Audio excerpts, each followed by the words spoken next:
Hola, muy buenas noches. Este es un programa más de Azteca Opinión. Bienvenidos todos. Muchas gracias por su sintonía, muchas gracias por su preferencia. Hoy vamos a conversar sobre distintos acontecimientos del país, distintas cosas que están pasando en nuestro país. Y para conversar acerca de ello tenemos a nuestros analistas invitados.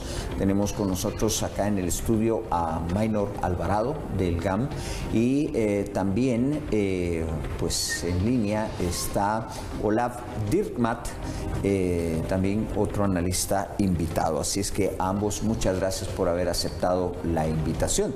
Vamos a empezar a platicar de muchas cosas que se están produciendo y lo voy a iniciar con el tema de la seguridad ciudadana.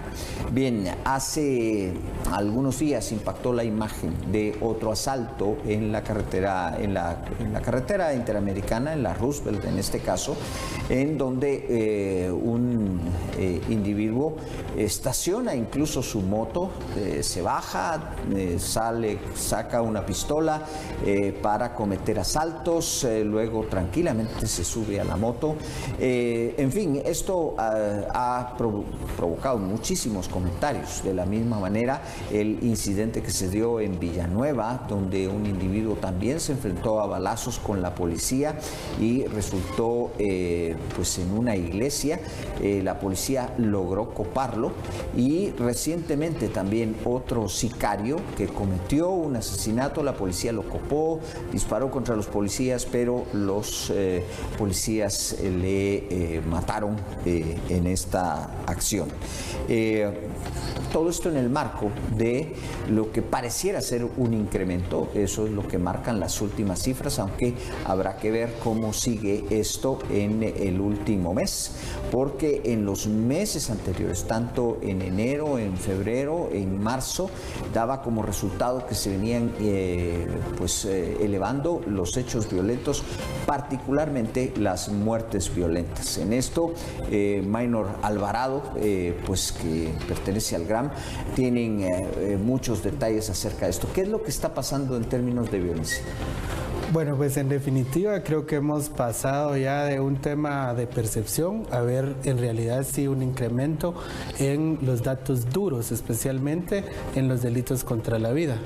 En un comparativo con el año 2024 ya estamos sobrepasando en el mismo periodo de tiempo en alrededor de un 10%, estamos superando ya las estadísticas del año pasado. Siempre es importante resaltar que no se trata de números, ¿verdad? Se trata de vidas, muertas, de familias y de personas que están siendo directamente afectadas. Entonces, creo que se ha convertido en un reto para el sistema de seguridad, que hay que recordar que no solo está la Policía Nacional Civil, aunque definitivamente es la primera línea que la población percibe, pero también recordemos que tiene que haber un trabajo de investigación, que esto está a cargo del Ministerio Público, y la aplicación de las leyes, que está a cargo de un organismo judicial también que tienen ese reto en este momento. El sistema de seguridad, sistema penitenciario,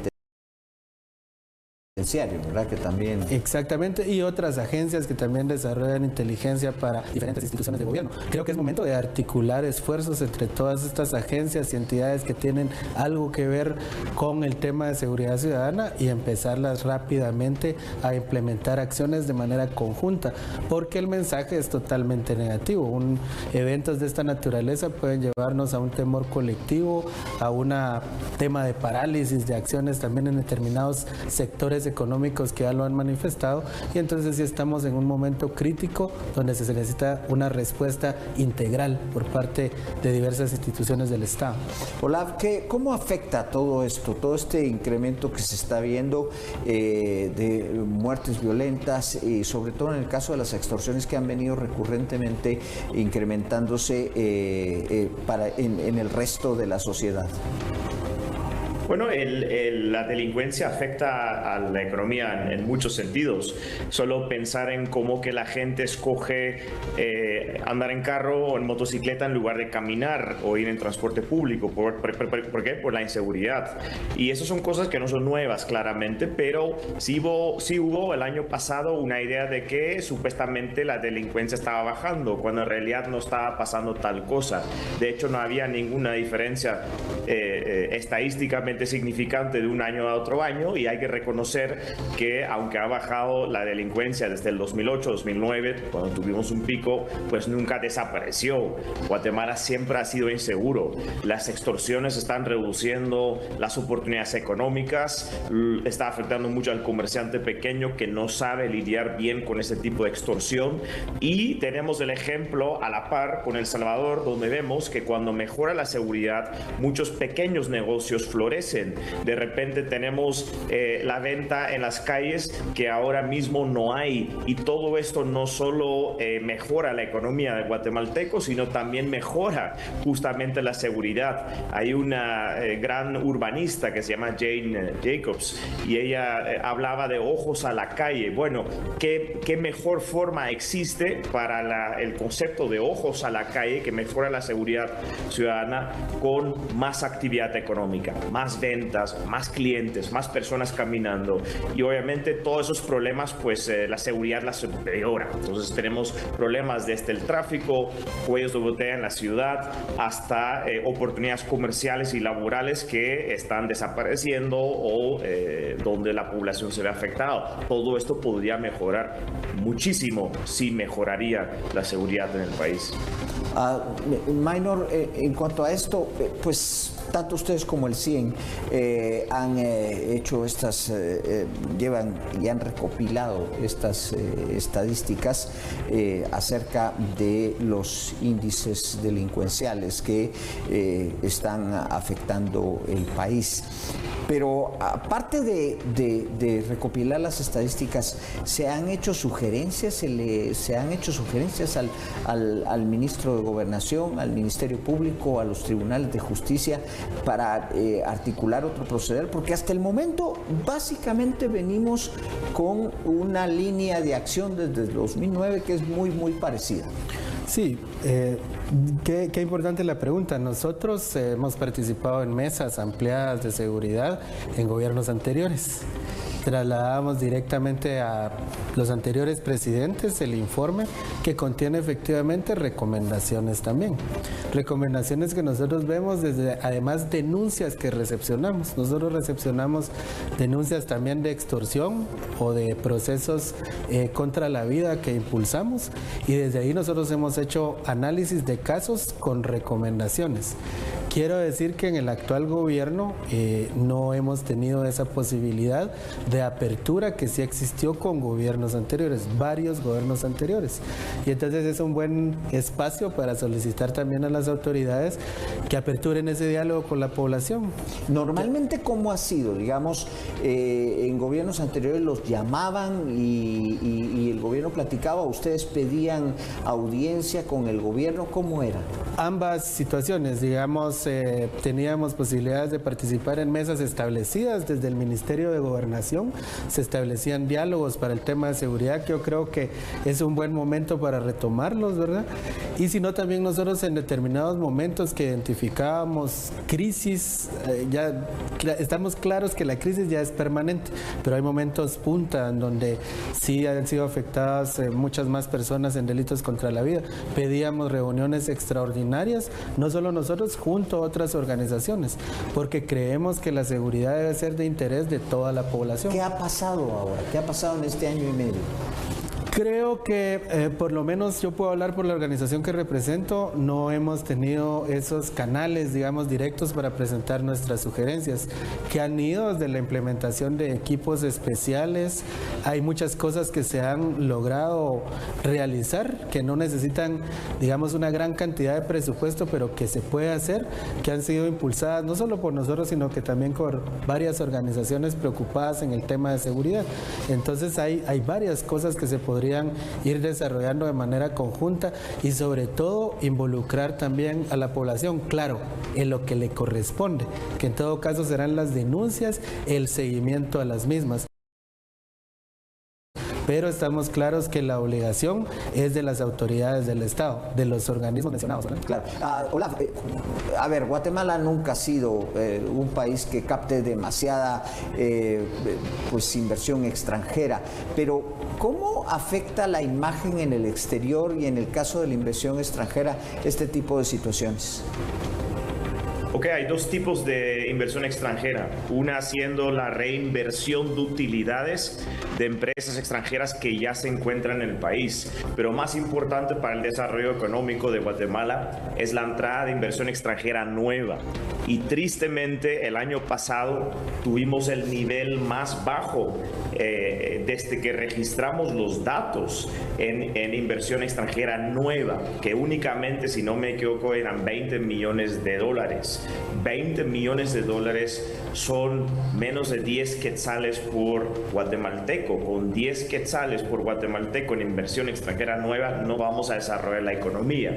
Entonces tenemos una economía de consumo de corto plazo que realmente es en una economía claramente basada en, por ejemplo, la recepción de remesas y una economía basada en la importación de bienes de consumo principalmente, y apenas aumentos en la productividad y en los niveles de exportación, y efectivamente ahí vemos pues tristes datos sobre la inversión nueva en el país. Olaf, ¿cómo cómo se puede contrastar esto con el hecho de que Guatemala aún sigue siendo uno de los países del área de mayor crecimiento en la economía?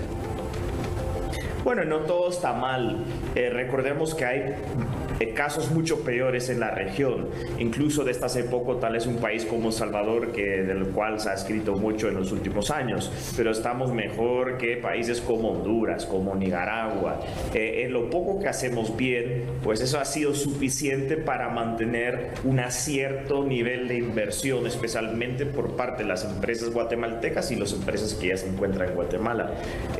Ha habido un poco de todo, pero también hemos visto atentados pues de frente por parte de este gobierno, principalmente con incremento del salario mínimo de 10% al inicio del año. Se encuentra el salario mínimo muy por encima de la productividad del trabajador guatemalteco. Eso es por la falta de inversión en la economía justamente, y esto ha causado un nivel de informalidad terrible, y la informalidad lo que hace es espantar justamente la inversión extranjera.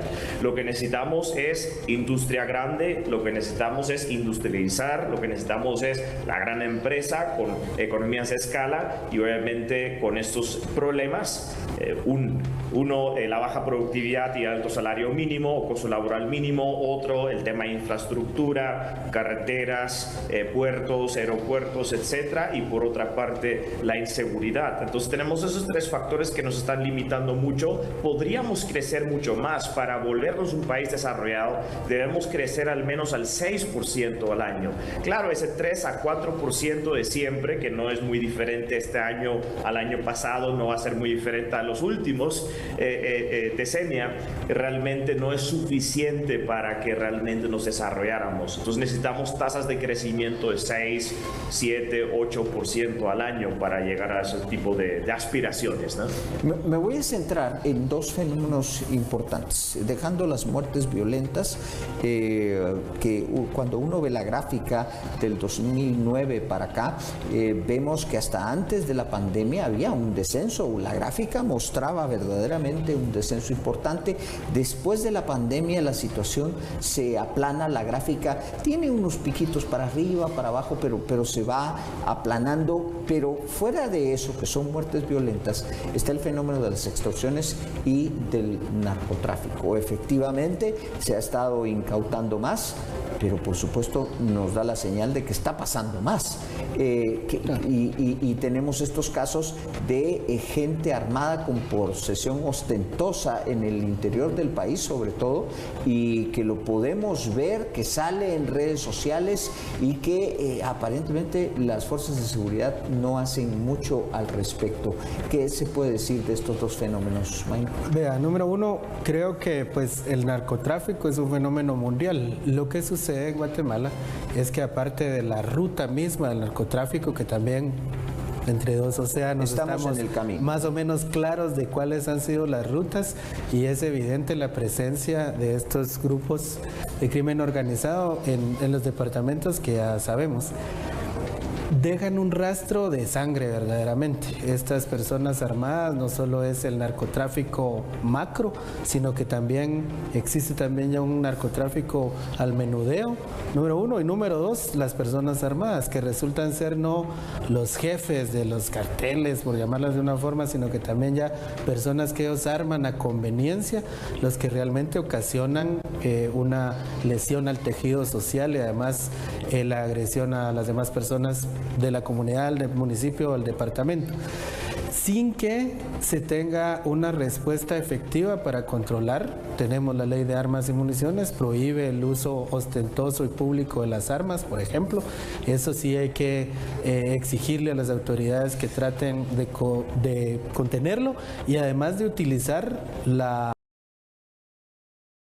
fuerza pública necesaria que tenemos. Evidentemente eso supera un tema de policía. ¿Narcotráfico y extorsión están conectados de alguna manera?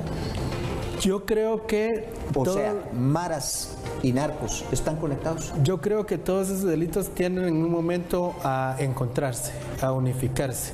Una misma estructura que permite el trasiego de drogas puede eventualmente también servir la estructura criminal también, armas, personas, dinero, contactos también, porque no hay que obviar que hay grupos del crimen organizado con contactos en las estructuras de justicia, en las estructuras de investigación, en las estructuras policiales. Entonces, efectivamente, se pueden encontrar en algún momento los mismos aparatos criminales para delinquir de maneras diferentes. Incluso los secuestros express, yo no descartaría que, digamos, este aparato ya listo no pueda utilizarse también para llevar a las personas por la fuerza a los cajeros, por ejemplo, ¿verdad? Claro. Entonces, sí, nosotros en las recomendaciones que hemos hecho, hay modos operandi muy claros, hay lugares muy claros donde es necesario que las fuerzas de seguridad trabajen de manera distinta, no digamos también un ministerio público con indicios, con pruebas que se le presentan, que debería de accionar también para poder tener una estrategia de contención, pero efectivamente eso sí puede suceder, que se encuentren los mismos aparatos diseñados para la comisión de un delito, ampliándose, digamos, a otros aspectos que afectan a la población guatemalteca. Estas imágenes, Olaf, salen, digamos, estas imágenes que se repiten en las redes una y otra vez acerca de asaltos en las calles, de los problemas que tenemos con la delincuencia, salen en las redes sociales y esto se ve en prácticamente todo el mundo. Es obvio que esto tiene una repercusión en posibles inversionistas, ¿no? Sí, claramente, pero sí quería decir algo al respecto de las causas del problema también, porque ese no es un problema que solo ha afectado a Guatemala y la solución tampoco involucra volver a inventarnos la rueda. La política de seguridad de este país, especialmente en este gobierno, ha sido completamente reactivo y eso lo vemos en las imágenes. Y todo el tiempo tratan de justificar la violencia de alguna otra forma. Primero decían que era desinformación por parte de analistas como nosotros, que hay que reconocer también las limitaciones de los datos. Los datos lo que demuestran son homicidios, los homicidios son difícilmente de esconder, pero los demás indicios de seguridad o inseguridad más bien son un poco dudosos. Por ejemplo, puede ser que más gente denuncia extorsión cuando tiene más confianza en que las autoridades las resuelven. No necesariamente coinciden los datos reportados con los datos de seguridad real y nosotros estamos señalando más patrones de inseguridad que antes no habíamos visto. Por ejemplo, en los últimos 2 meses hemos visto, creo yo, al menos 3 o 4 asesinatos en la zona 10, enfrente a la par del hotel más prestigioso del país, creo que de los pocos que tenemos suite presidencial. Entonces esto sí es diferente y efectivamente esto podría tener repercusiones muy graves, principalmente en la inversión extranjera, porque cualquier inversión extranjera comienza como turista y como puede afectar el turismo, pues también podría afectar a la inversión extranjera. Cuando uno llega a un país y se da cuenta en seguridad, hubo un Congreso, por ejemplo, a escasos metros de este tipo de asesinato hace poco en la ciudad capital, pues eso manda un terrible mensaje a cualquier persona que tiene ahorros y estaría potencialmente dispuesta a invertirlos en el país. Los datos, sin embargo, no lo dicen todo. Hay limitaciones claves en los datos, pero yo creo que sí vemos un cambio en el patrón de la inseguridad. Lo que quisiera agregar tal vez es: no es la primera vez que esto ocurre, y si la gente cree que la solución es tener una política reactiva donde esperemos a que haya un homicidio, hay una investigación, se encarga el Ministerio Público, lo lleva a justicia y que esto de alguna manera va a resolver los problemas de seguridad en los próximos meses o años, es completamente equivocado. Lo que hay que hacer es hacer políticas preventivas. Tenemos una ley que ya regula la aportación de armas, como discutieron ahorita. No es cuestión de una nueva ley necesariamente. Podríamos aplicar preventivamente la ley, pues hecha en otros países, es mandar fuerzas policiales en ciertos sectores del país para preventivamente buscar y encontrar a aquellas personas que portan un arma de forma ostentosa o ilegal, y tener penas y condenas muy fuertes sobre este tipo de acto de portación de armas de forma ilegal. Con eso se podría reducir en el corto plazo la inseguridad, y para eso pues lo que hay que hacer es aplicar la ley, pero tendría que ser una política proactiva, no reactiva. Bien, vamos a hacer una pausa, pero volvemos en unos instantes con nuestros invitados. Los mejores autos. Es el auto más importante de toda la temporada. Cumpliendo tus sueños.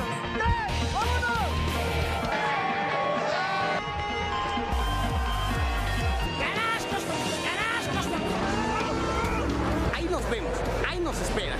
Vamos a estar y vamos a llevar grandes sorpresas. Gran estreno, sábado 10 de mayo a las 8 de la noche, solo por TV Azteca Guate, el mejor canal y en los primeros lugares de audiencia.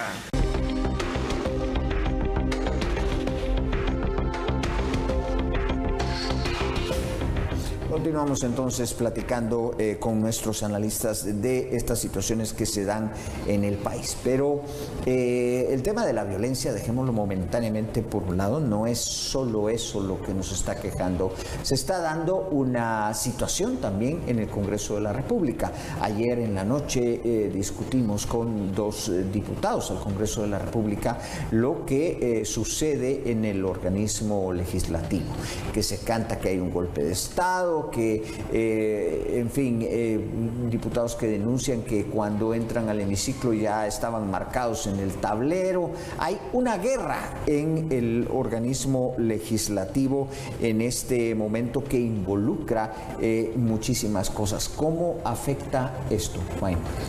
Mire, pues en definitiva, el Congreso de la República es uno de los 3 estandartes de la República.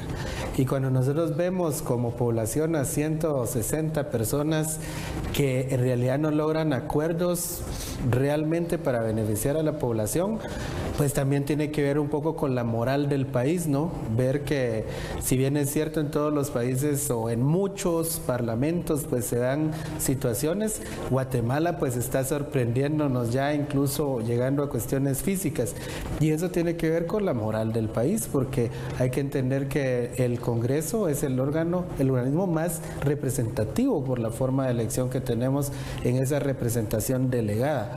Pero vemos por un lado verdaderamente con muy poca vergüenza a muchos diputados defendiendo un incremento salarial que no está acorde a la realidad nacional, que ofende realmente los salarios que tienen el grueso de la población en Guatemala. Ahí hay un poco de falta de vergüenza y mucha falta de compromiso con las ofertas políticas con las que llegaron al Congreso de la República. Realmente llegamos a un punto de despreciar, por decirlo de alguna forma, las posiciones de varios diputados en el Congreso de la República. Sin duda hay algún grupo que está soñando con tener la presidencia y tener la junta directiva de nuevo, no para beneficiar al país claramente, sino para beneficiarse de forma personal. Y ojo que lo han dicho públicamente, no solo en los espacios de TV Azteca, sino en muchos espacios, como han defendido que ellos prefieren, imagínense qué premisa, mejor prefieren que seamos nosotros, que de nuestros impuestos les paguemos un incremento realmente absurdo frente a la realidad nacional, a que sean pagados por grupos del narcotráfico, por grupos de corrupción, y eso lo han dicho ya varios diputados. O sea, aceptan que en el Congreso de la República hay ese flujo de dinero ilícito y hay ese interés de beneficiar a grupos particulares y no de beneficiar y trabajar por el interés social. Eso a mí me llama poderosamente la atención, que varios diputados ya lo han dicho, que prefieren que seamos nosotros y no recibir dinero del narcotráfico y de la corrupción. Sería muy bueno escuchar por parte de ellos también los nombres de quiénes son los que reciben dinero del narcotráfico, dinero del erario público, mientras que la población está a la expectativa de las leyes que realmente nos beneficien, y al parecer el interés no va por ahí de la actual legislación, ¿verdad?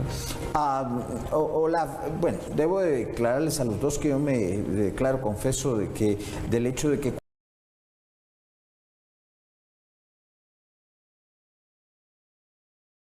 el Congreso está inactivo, los ciudadanos estamos a salvo muchas veces.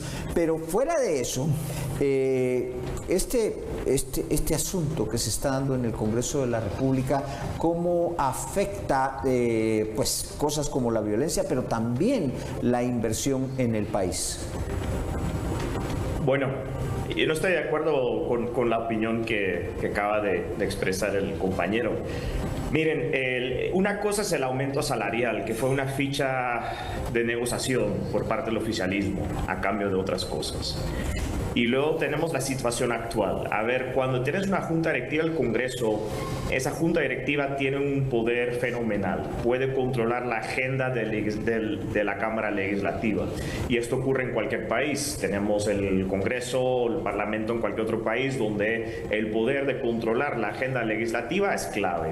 En este caso, durante los primeros año y medio, el oficialismo ha tenido el control sobre la agenda. No realizó ni una reforma importante para el desarrollo económico del país. Lo único que sacaron era una ley de competencia reciclada de esta hace más de una década, una terrible ley de competencia además, pero como necesitaban algún tipo de ganancia mediática, pues efectivamente respaldaron la propuesta original de la UNE, y realmente nos damos cuenta que el oficialismo no tenía agenda para atender los principales problemas que está atravesando el país. Y ahora hay una jugada por lo que parece una mayoría del Congreso que quiere cambiar la Junta, que quiere tener mayor control sobre la agenda legislativa. Y yo he visto algunas iniciativas que sí son pro desarrollo del país, que sí ven el tema de los puertos, de la infraestructura, que ven el tema de la seguridad y que tratan de alguna forma desde la Cámara Legislativa ofrecer soluciones que podemos discutir si son buenas o malas, pero están proponiendo soluciones y quieren poner eso en la agenda. Y ese control de la agenda pues ahora está en disputa, y eso no tiene nada de malo. Es ridículo que se está hablando de un golpe de Estado cuando simplemente hablamos del típico politiqueo dentro de un Congreso dividido, y la mayoría de congresos del mundo, al menos si con la excepción de El Salvador, pues prácticamente todas las cámaras legislativas en el mundo están fragmentadas y divididas, y justamente por lo tanto no lo veo con malos ojos. Ya hemos pasado un año y medio. ¿Con qué resultados? A nivel legislativo, cero. A nivel ejecutivo, cero. Realmente la población se está hartando de la falta de resultados, y creo que los demás diputados, que ahora parece que están en mayoría, pues quieren aprovechar la coyuntura para ejercer mayor control sobre la agenda legislativa. Eso no tiene nada de malo y no tiene nada que ver necesariamente con el incremento salarial, que es un poco la narrativa que se están tratando de imponer. Lo que está pasando ahorita es necesario justamente porque el país no parece tener rumbo. Cuando vemos esta situación en el Congreso de la República, yo les preguntaba, bueno, ¿y ahora qué va a pasar? Pero también las respuestas son bastante ambiguas, ¿no? No hay una situación clara dentro del Congreso de la República. Están esperando a la próxima sesión de jefes de bloque, a ver qué sucede en la próxima sesión de jefes de bloque, por la que se activó ayer, se activó merced a una resolución de la Corte de Constitucionalidad pues se encontraron todas estas situaciones, empezaron a discutir, igual no hubo sesión y habían algunos grupos en la calle que impedían el paso de ciertos diputados. Entonces, sigue como una ambigüedad de lo que esto va a suceder. Sí, yo creo que nos estamos enfrentando a un proceso de cambio. Pienso que no es un cambio radical. No podemos tener cambios de la noche a la mañana, sobre todo en política y sobre todo en Guatemala. Cada día sucede una cosa diferente. Yo no sostengo, digamos, de que el aumento sea lo principal y menos lo único. Lo que pasa es que sí también es un evento que nos está llevando a generar atención, digamos, de la sociedad. 23 diputadas, diputados son el oficialismo, está compuesto por 160 miembros del Congreso de la República. Eso también quiere decir de que tienen que bregar contracorriente y llegar a algunas negociaciones políticas para lograr tener consensos, digamos, para la aprobación con el mínimo de diputados para poder lograr algunas leyes, y parece que ahí algo está fallando. O también por la otra parte, el otro grupo... Pasaron el presupuesto, pasaron la ampliación presupuestaria. Y ahí no eran 23, ahí eran muchos. Y para que eso pasara, hubo una moneda de cambio. Sí. Y también recordemos de que recientemente se incrementó en cientos de millones de quetzales el presupuesto para los famosos consejos de desarrollo, que han sido tan señalados. De 6,000 millones. Tan señalados en el buen manejo que se le tiene que dar a estos elementos. Entonces, para mi gusto, no habría que hacer una lectura específica de temas, sino en realidad también tener una visión general de lo que ocurre en el Congreso de la República. Por supuesto de que lo que yo señalo es que sí hay algunos grupos interesados incluso en que no les importe la ley y los plazos establecidos para junta directiva, por ejemplo, tratar de tergiversar alguna norma para decir que ahora se tiene que cambiar totalmente a la junta directiva, pero esto que ocurre cada año quiere decir que en algunos meses la correlación de fuerzas puede ser diferente y para mi gusto político, en mi opinión, caer de nuevo en expresidentes del Congreso de la República que han sido verdaderamente nefastos para todos los temas nacionales, ¿verdad? Y públicamente todos sabemos quién está interesado también en tener el control del Congreso, ¿verdad? Entonces habría que señalar también directamente esta situación, y lo que avisoro es que va a estabilizarse el Congreso, pero eso no quiere decir que sean productivos en cuanto a las tres premisas fundamentales: la emisión de leyes, la fiscalización, que ahora parece que hay muchos fiscalizadores, pero la pregunta que nos debemos de hacer es si tienen resultado esas fiscalizaciones, y también la intermediación, que creo que pocos lo están haciendo también ahorita en el Congreso de la República, más bien cada quien está situando su bandera de interés particular, ¿verdad? Bien, vamos a hacer otra pausa, pero regresamos de inmediato.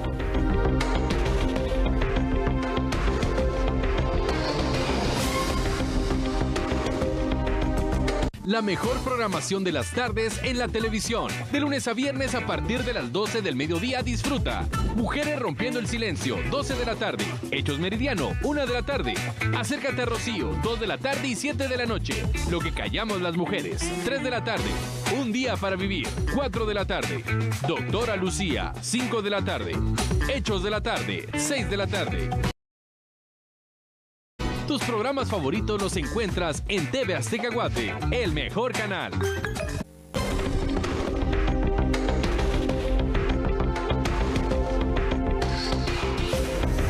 Bueno, y continuamos acá en Azteca Opinión platicando con nuestros entrevistados, con nuestros analistas acerca de varios de los temas.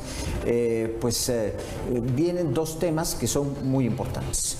En el rango de la educación parece que se ha declarado una guerra en el Ministerio de Educación. El presidente salió diciendo que prácticamente Joviel Acevedo era un ministro adjunto de la manera en que esto estaba. La ministra dice que se dio el aumento que se podía. Acevedo dice que pues van a salir a las calles. Esto está por verse, a ver qué es lo que va a suceder. Pero también sucede un evento en el Ministerio de Salud Pública que, es digno de analizar. Resulta que hay una donación de un tomógrafo en el Hospital General San Juan de Dios.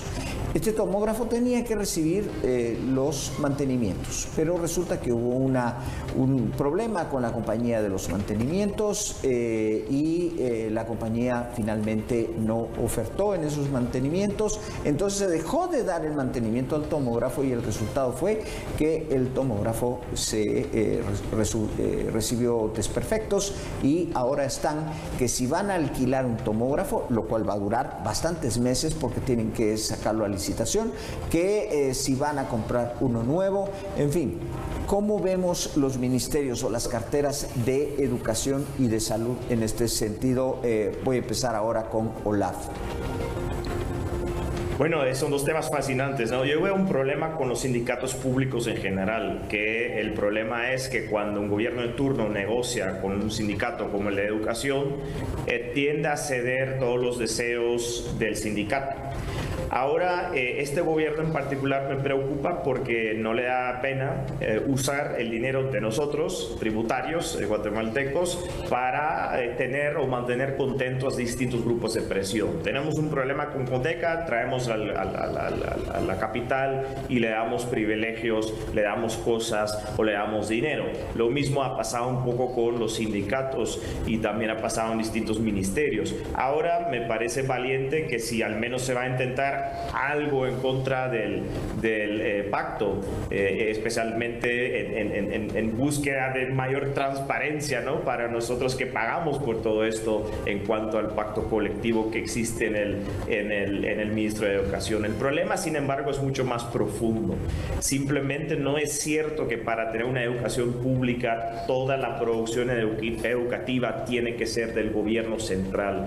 No es cierto que para tener un sistema de salud pública toda la producción y todas las etapas de producción de servicios de salud tendrán que ser del gobierno central. Realmente es un problema el modelo, tanto la salud como la educación en el país, y sería mucho mejor tener mucho más descentralización en el sistema, no solo en el gasto, sino también el financiamiento. Y solo para que comparemos un momento los incentivos, porque tú hablaste del tomógrafo, pero una clínica privada que vende tomografías, obviamente si no funciona el equipo no vende, y si no vende no tiene ingresos. En cambio, el sector público, pues como no hay dueño, supuestamente somos todos el dueño, que no, claramente no funciona así, pero bueno, tenemos una gestión ministerial de un hospital que a su vez, un hospital público que a su vez tiene que cuidar y mantener la tomografía, pero vemos que los incentivos son muy distintos. Si mañana se destruye el tomógrafo, pues efectivamente la gente seguiría llegando y ya tenemos que cruzar los dedos que algún día pronto se resuelve el problema. Lo único que de hecho salva ahora mismo al guatemalteco son las clínicas privadas que con los incentivos correctos sí están cuidando su equipo y sí estaban invirtiendo en su equipo. Cuando uno invierte su propio dinero y además para ganar dinero tiene que vender los servicios del mercado, los incentivos suelen ser mucho mejores que un hospital público que primero pues el mantenimiento, ¿verdad?, podría ser mucho más cortoplacista, no necesariamente les daña económicamente, no se rehúsa automáticamente el presupuesto del hospital si no funciona el tomógrafo. Entonces, ese tipo de incentivos son muy distintos en el sector público. Por lo tanto, yo creo que si queremos cambios más profundos hay que cambiar el modelo, pero me parece hasta cierto punto valiente que ahora se está tratando de hacer algo con los maestros, a pesar de que les subieron 5% los salarios. Señores, podemos seguir subiendo salarios de maestros para los próximos 2 décadas, pero la calidad educativa no necesariamente va a subir. Las dos cosas no están correlacionadas. Mismos temas. Cuando hablamos de educación y de salud, hablamos de derechos fundamentales para la población. Históricamente hemos tenido un déficit en la atención y cobertura de educación. Hemos tenido, hace cuántos años que en Guatemala, por ejemplo, no se construye un hospital nacional, por lo menos un hospital regional, ¿verdad? Cómo no se mejora y se hacen mantenimientos en escuelas, en centros de salud, etcétera. Guatemala necesita de una inversión social importante. Esos dos temas son fundamentales. Enfrentamos, por un lado, enfrentamos analfabetismo real y analfabetismo infuncional, digamos, pero por otro lado también tenemos desnutrición infantil. O sea, las necesidades son infinitas y los recursos van a ser siempre limitados. Entonces hay que direccionar de manera correcta los recursos que se tienen. No podríamos pensar en un momento de inhabilitar hospitales o pensar en que toda la población tiene recursos para pagar educación privada y para pagar educación pública. Y además creo que los estados más fuertes también son aquellos que pueden tutelar a aquellos miembros de su población que no puedan acceder a algún tipo de servicios en estos dos ámbitos. Específicamente con el Sindicato de Educación, me parece leonino los pactos laborales que se han firmado. Son realmente leoninos para la población guatemalteca. Yo pensaría en una renovación del liderazgo también de los maestros. Hay movimientos ya a lo interno del magisterio que están pensando en ver cómo tienen una participación diferente. No estoy diciendo con esto que lo mejor sea tener más sindicatos, sino que lo mejor sería tener una visión distinta a lo que necesitamos.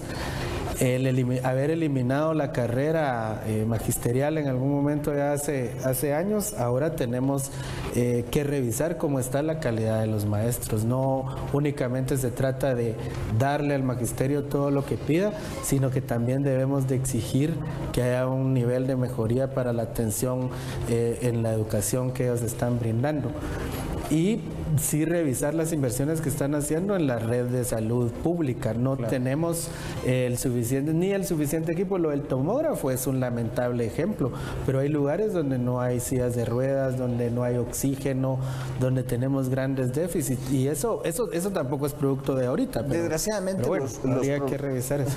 Desgraciadamente los problemas son muchos y el tiempo es corto, pero quisiera de ambos segundos de conclusión en torno a lo que está pasando en el país.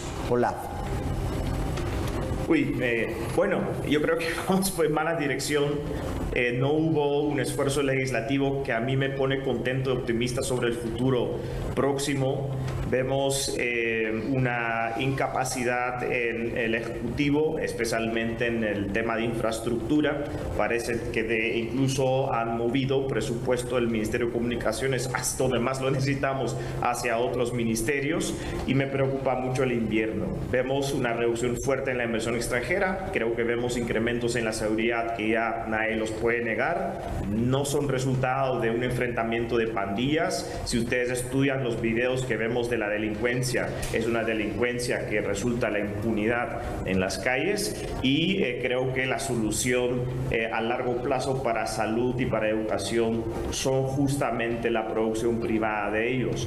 Es mucho mejor darle el dinero que hoy se lo damos a los hospitales y las escuelas públicas, es mucho mejor dárselo a los padres para que con eso pueden comprar servicios educativos y de salud en el mercado a un costo más bajo, porque el tomógrafo es un buenísimo ejemplo, nos sale muy caro cuando lo hace el gobierno.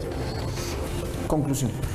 Yo creo que estamos en un momento crítico. La verdad es que en Guatemala nunca lo hemos tenido fácil, pero sí estamos en un momento crítico de seguridad, muchas deficiencias en salud, pues educación también se necesitan cambios. Creo que el Ejecutivo en este momento quizás tenga en el límite del tiempo la posibilidad de cambiar algunas rutas, ¿verdad? Deben de aperturarse a mayor participación de sectores que están interesados en que realmente las cosas funcionen. Un Congreso de la República que debe tomar conciencia de que el mandato que tienen también significa la representación de la población y comprometerse con las ofertas políticas. En educación yo considero de que se tienen que repensar también desde lo interno del magisterio a ver cómo estamos funcionando, y desde un Ministerio de Educación también con mayor presencia y fortaleza. Y finalmente la población, yo creo que tenemos que participar de acuerdo a nuestra competencia. No estoy diciendo con eso ninguna cuestión anormal, sino que como ciudadanos también debemos de participar de forma activa, verificando, participando y proponiendo, porque sí estamos en un momento crítico, y además recordando a aquellos partidos políticos y funcionarios que no han cumplido con sus ofertas. Bien, llegamos ya al final de este programa. Muchas gracias por haber estado con nosotros, muchas gracias por habernos acompañado, también a nuestros panelistas, gracias por su participación.